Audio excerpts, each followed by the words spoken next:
Good morning. It's great to see everybody. As you probably noticed, there were a few of our, I was going to say normal people. We don't have any normal people.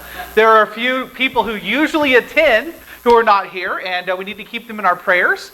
But we have a lot of visitors, and we're very thankful that you could be with us. I'm sorry about the heat in here. I actually came up yesterday to turn it on, but I didn't stop and check to make sure that it was actually blowing out cold air. And so when we got here this morning, it was a little cool, or a little hot. I had to turn it off and let it sit for a while, turn it back on. So hopefully it'll cool down a little bit. But if not, thank you for your patience, and hopefully next week we'll get it figured out. I think most of us are familiar with Murphy's Law. The original Murphy was an engineer, and he became famous when he was conducting some experiments on human acceleration tolerances. Unfortunately for him, he installed 16 sensors backwards, leading to the now famous quote, "If anything can go wrong, it will." And the corollary is also true. If anything can't go wrong, it will anyway. Here are some other quotes that he has made famous. "In any field of endeavor, anything that can go wrong will go wrong.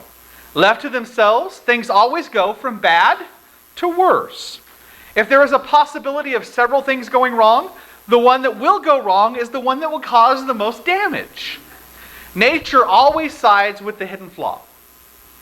If everything seems to be going well, you have obviously overlooked something." Now, as we begin Nehemiah chapter 4, it seems that everything is going wrong at the same time for Nehemiah. Remember in chapter 1, we notice the first thing that he did is he began his journey by prayer. In week 2 and in chapter 2, we noticed that Nehemiah planned. He went out at night, and then he started working the plan. In week 3 and chapter 3, the main thing that we notice is that we can't all do everything, but every one of us can be involved and do something.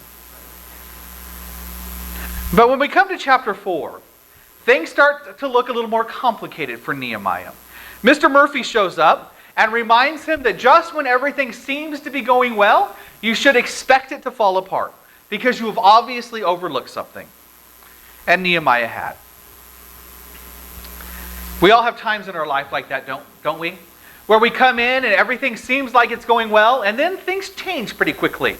There was a mother in Maryland, a mother of 8, who came home one Saturday night, only to discover her 5 youngest children huddled in the living room floor.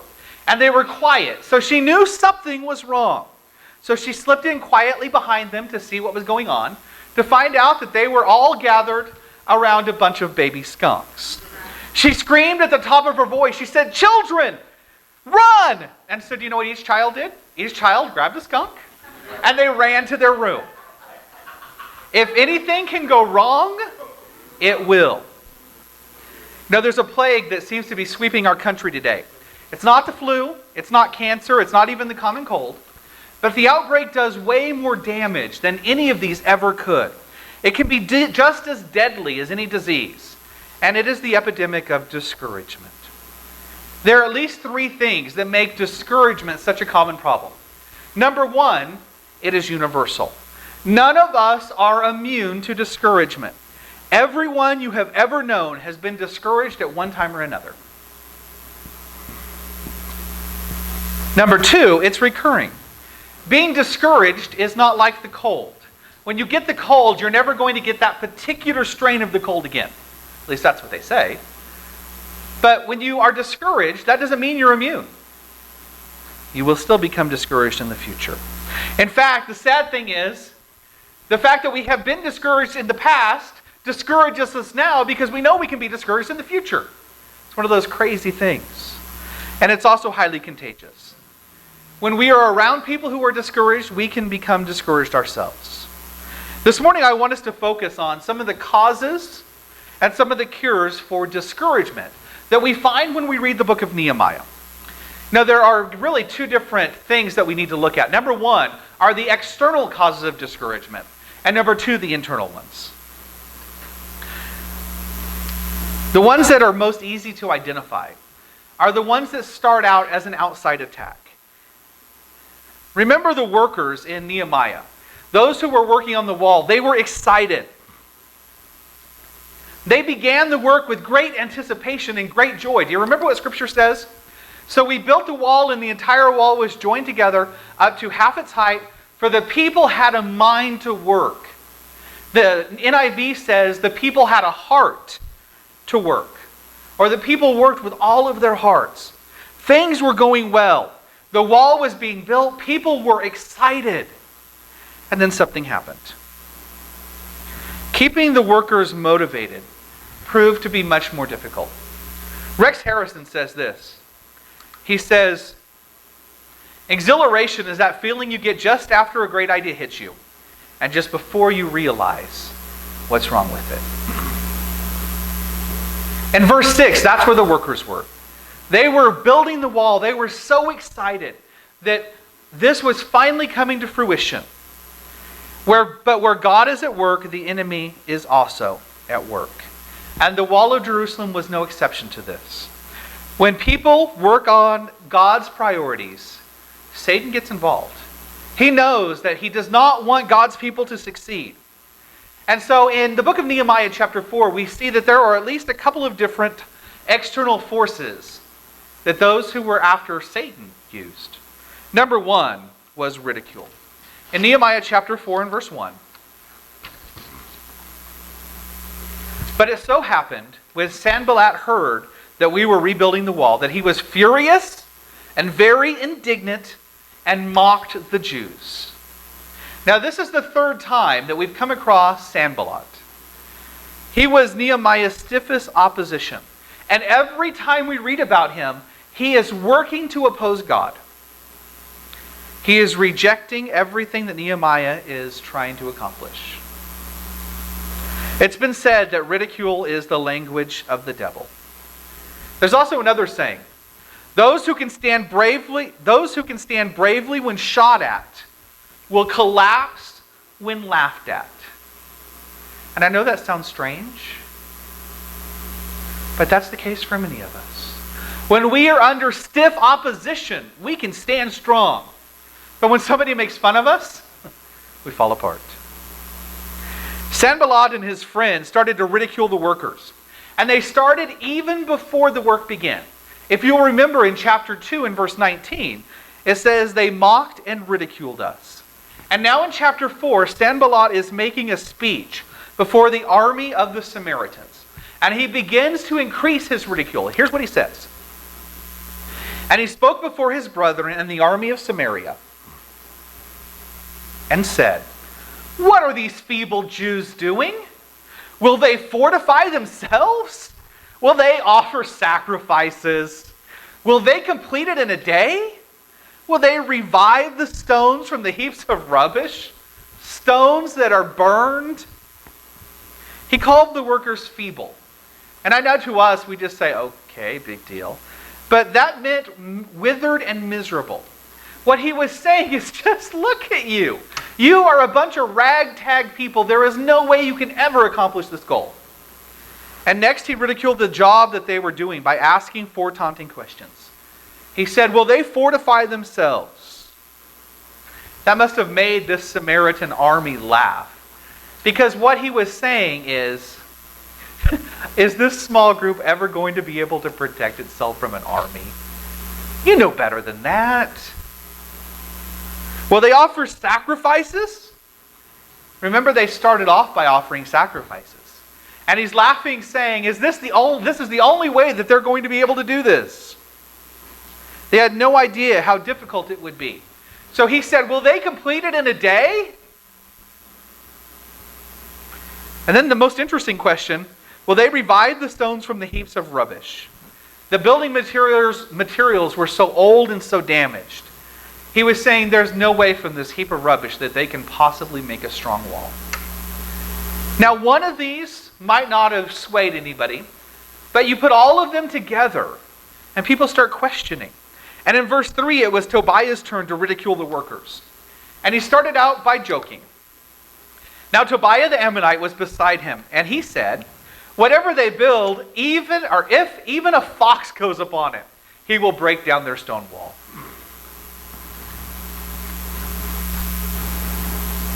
Just look at these workers. Remember, we learned that some of them were perfume makers. They were jewelry makers. They were not masons. How can they be expected to make a tough wall? The workers became the punchline of every joke. But let's remember, archaeological evidence now suggests that the walls were anywhere from 9 to maybe 15 feet thick. There's no way a small fox is going to break down these walls. His point was not to be sincere. His point was to get them to question themselves.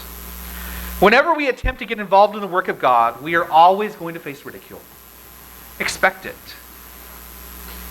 The second cause of their external discouragement was fear in verses 7 and 8. The enemies have moved from bothering the Jews to being angry. And they all plotted to come to Jerusalem and stir up trouble against them. Here's what Warren Wiersbe says about this set of verses. He writes, God's people sometimes have difficulty working together, but the people of the world have no problem uniting in opposition to the work of the Lord. Isn't that interesting? When we try to get together to work for a common goal for God, we often fight, we often go our own ways, and we cannot figure out how to unite together. But when the people of the world see God's people coming together, they can very easily unite to fight against God. The references in verse 7 are references to 4 points of the compass. Sanballat and the Samaritans were on the north side, Ashdod on the west, Tobiah and the Ammonites on the east, and Geshem and the Arabs were to the south. So now we see that the workers are completely surrounded. They are terrified. And it causes that external fear to move to an internal one. Pressures from the outside often create problems within.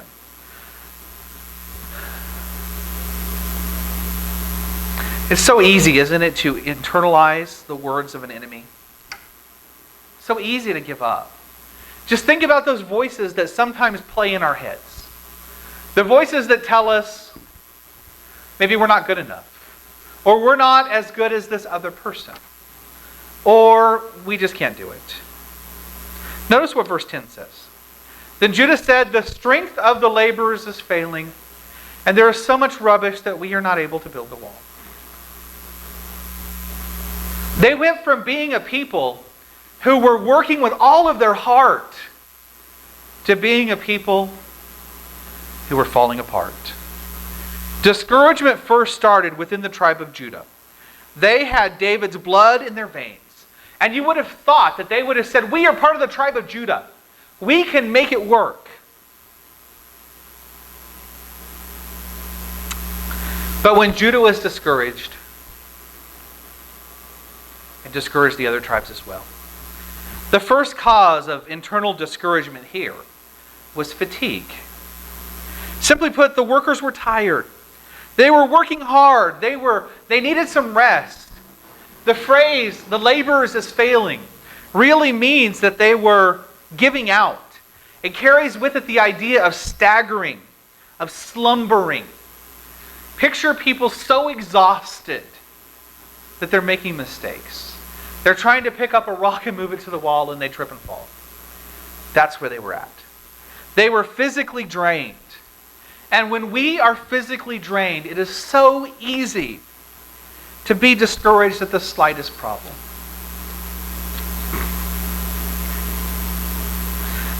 Normally I pick on Christy. I'm going to pick on my daughter this morning. Hopefully she doesn't beat me up. But she is normally so even-keeled, so happy, so excited. And last night, I think it was last night, she started crying for no reason. And Christy and I are going, what is wrong? And the only time she does that is when she's sick or when she's exhausted. When we are exhausted, we allow those external pressures, we internalize them. And things that normally wouldn't bother us just make us fall apart. And that's where God's people are right now. They were discouraged. Verse 6 says that the wall was built to half its height. So they were making good progress. Things were going well. But they got halfway through, they were exhausted, and they started to fall apart. When the newness wears off, when the work becomes routine and boring, it's easy to become fatigued. It's easy to become discouraged. It's easy, as verse 10 says, to start thinking, we are not able to build the wall. We're ready to throw in the towel.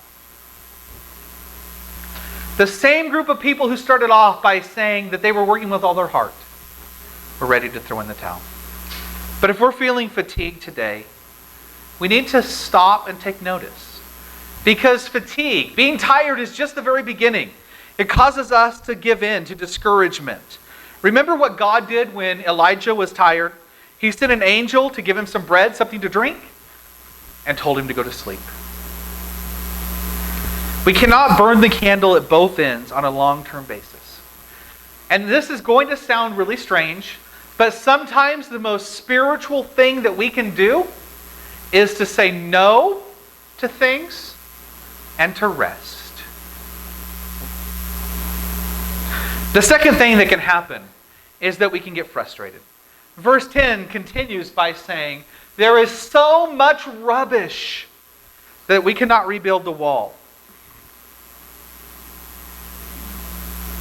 Now I'm sure that everything was a disaster. Junk was everywhere. It was frustrating. And just as they were losing sight of their goal, they noticed all of this garbage that was in their life. I like how Hebrews chapter 12 puts it. Therefore we also, since we are surrounded by so great a cloud of witnesses, let us lay aside every weight and the sin which so easily ensnares us. Let us run with endurance the race that is set before us. The writer of the book of Hebrews says, take all that rubbish, the weight that holds us down, and set it aside so that it doesn't trip us up. And the thing that's interesting is all of this rubbish that was in front of them, a large part of it is what they were using to rebuild the wall with. So they were looking at some of the tools that they had, and they said, look at this garbage. Because they were so tired. Another cause of discouragement is fear. Now remember, we saw fear was an external cause. But when we are fearful from an external source, what usually happens? We internalize that fear, don't we? And we make it even greater than it really is. They looked at all this garbage around them and they said, we are not able to build the wall. Verse 12 is kind of interesting because we see who gets afraid the quickest. So it was when the Jews who dwelt near them came that they told us 10 times, from whatever place you turn, they will be upon us. The most affected people by fear were those who lived near those who were worried, the pessimistic people. If we want to limit the fear in our life, if we want to limit the depressing thoughts, then we have to be careful the amount of negative people and negative thoughts that we allow into our lives. It's kind of like the old saying, if we're going to soar with the eagles, we can't run with turkeys. And this is a really difficult idea, and I struggle with this, because part of the purpose of the church is to help those who are turkeys at the time become eagles. And so sometimes we do work with discouragement. And I don't know what the answer is other than we have to know our own lives enough to say, I need a rest. And to say no to certain situations. Because fear puts us in a frame of mind that we become discouraged.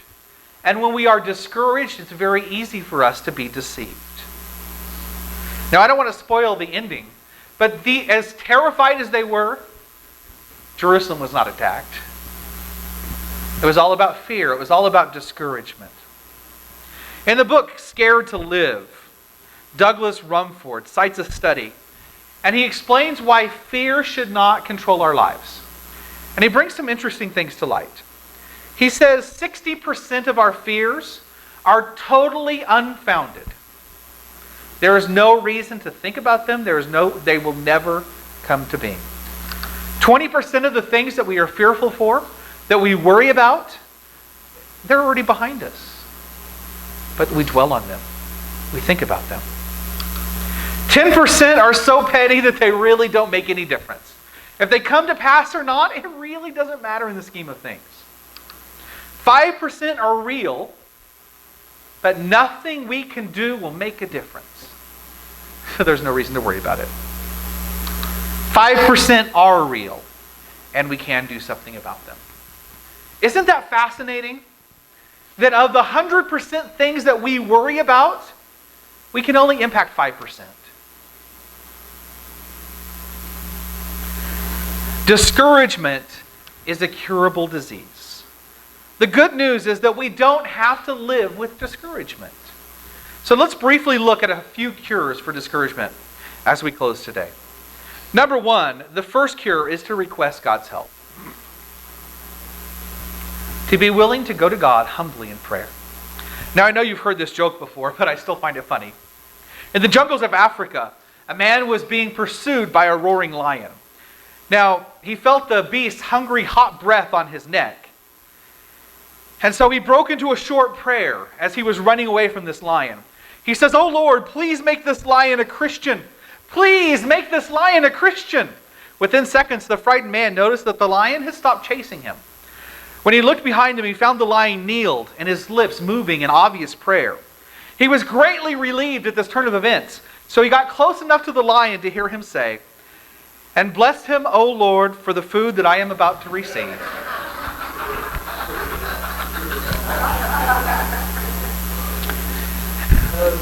Remember the first thing Nehemiah did in chapter 1? He prayed to God. In chapter 2, he prayed a short prayer while he was in the presence of the king. And now in chapter 4, he prays 2 different times. Let's take a look at his first prayer in chapter 4, verses 4 and 5. "Hear, O God, for we are despised. Turn their reproach on their own heads, and give them as plunder to a land of captivity. Do not cover their iniquity, and do not let their sin be blotted out from before you, for they have provoked you to anger before the builders." Now, I don't know about you, but this prayer reminds me a little bit of David's prayers in the book of Psalms, where he's saying, "God, please kill them." He wasn't praying for his enemies to become believers, but rather he was praying for God to judge them. Now, the prayer is not the nicest prayer, but it is honest, isn't it? He knew that his enemies were really fighting against God. His enemies were not fighting against him. They were fighting against God. And so he says, "God, since my enemies are fighting against you, will you please deal with it?"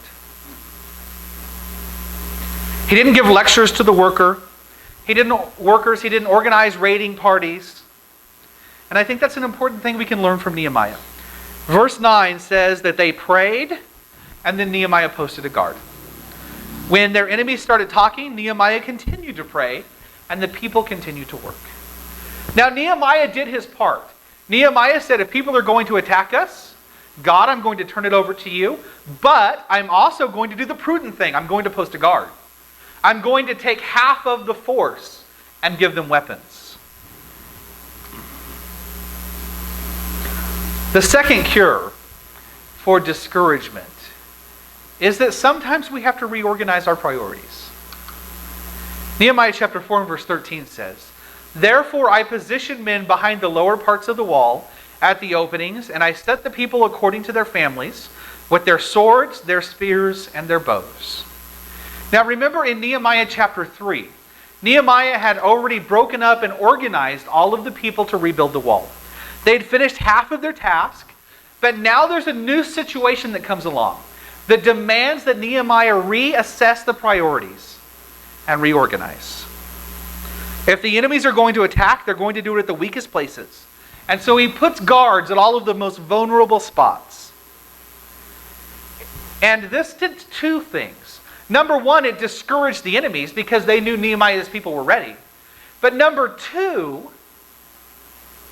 it encouraged the people. It told the people Nehemiah cares about us. Nehemiah is ready. He's thoughtful. When we're discouraged, one of the things that we can do is to reorganize our priorities. Do we have a problem in our marriage? That doesn't mean it's time to bail. It means it's time to change our approach. It's time to change our priorities, to not give up. Do we have a problem in our walk with God? That's not a time to stop following Jesus. That's a time to take off work and get to know Jesus better, to get involved. Sometimes we have to have a fresh approach to things. In verse 16, the workers reorganize, and they divide their responsibilities in half. Half of the workers continued to work, and the other half kept watch and were ready to battle.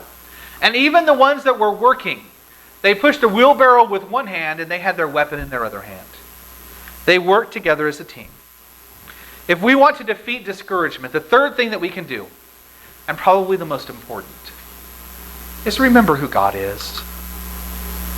After looking everything over, after seeing the discouragement that was within his people, Nehemiah rallied his troops, and in verse 14, he says, "Don't be afraid of them. Remember the Lord who is great and who is awesome."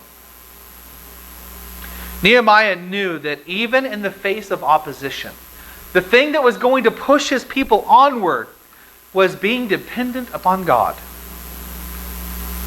Remember verse 10. The people felt like they couldn't rebuild the wall. And what Nehemiah was saying is that's true. On your own, you cannot build the wall. But remember God. Because when He's on your side, you can do anything. It's easy to forget God when things are tough. Nehemiah reminds us to remember Him. Because God is able to deal with our discouragement. The thing that's interesting about all of the rubble in verse 10 is the rubble was there when they began. Remember? They weren't complaining about the rubble in verse 10. It was only when they were halfway through and they got discouraged that the rubble began to affect them. If we focus on all of the junk in our lives, if we focus on all of the junk in the lives of others, it's easy to become discouraged. One writer says this, and I love what he says. He says, let's determine to be God gazers instead of rubble gazers.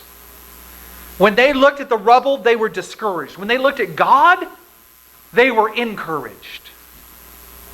At the time when it was completed in 1937, the Golden Gate Bridge was one of the longest suspension bridges in the entire world. During the first phase of the project, 23 people fell to their death as they were working on this bridge.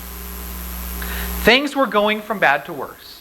And remember, at this time in history, there were not many safety devices. There was no OSHA. But at the halfway point, they decided to take a break. And they decided to re-examine the project and see if there was something they could do to make it safer. They reorganized and they built the largest net that had ever been made. They attached it under the area where the men were working. Can you imagine the cost to stop a project like this and to build a net? It had to have been amazingly expensive. Was it worth it? All you have to do is ask the 10 men who fell, who would have fallen to their death, who were caught in the net. But you know, the amazing thing about this story is not that it saved 10 people, was that they completed the job in less time than they would have without the net. It sounds counterproductive, doesn't it? Taking weeks or months to build a net. But it made the workers feel safer. And because they felt safer, they worked harder and they worked better. That's what Nehemiah was reminding them. Don't focus on the icy water below. Focus on God's net that He has built under us. God's net of security spans the globe. No matter where we live, no matter what we have done, His net is there for us. And as a result, we can live without fear. We can overcome discouragement. Discouragement can be defeated when we remember who God is, when we reorganize our priorities, and when we're willing to go to Him in prayer. Are we discouraged? We need to examine the reasons that we're discouraged. Because many of the things that discourage us start out as outside pressures, but over time we internalize them. Are they things that we have control over? Remember, that's only 5% of the things that we worry about. 5% are things that we can control. But if there's something we can control, we need to work on them with the help of God. with the help of prayer and with our brothers and sisters in Christ. And if there are things we can't control, we need to learn to turn them over to God and let them go. Are our priorities in line with our Christian life? When we look at the person we say we are and the person we see living on a daily basis, are there things that need to change? For most of us, there are. And the last one, remember God. Remember His love. Remember what He did for us. Because when we remember those things, when we remember His safety net, we can overcome anything. My goal today is not to minimize discouragement. I know that depression and discouragement are one of the most difficult things facing people today. But I'm also convinced that a lot of times when we are discouraged, we start looking inward. And we start spiraling down. Rather than doing what we need to do and looking at God. So today, if you are discouraged, if you're tempted to be discouraged, turn that inward gaze outward, please. Start looking at God. Look at the amazing safety net that He has built for us. Because when we see His love, when we see His safety net, it's impossible to not start slowly pulling ourselves out of discouragement. It won't happen overnight, but with prayer, with God's help, and with your brothers and sisters, it will happen. We never want to close without offering an invitation. If there's someone here today who's never given your life over to Christ, we invite you to do that. Or if you have, but you need the prayers of your brothers and sisters in Christ, please come forward as we stand and sing number 904.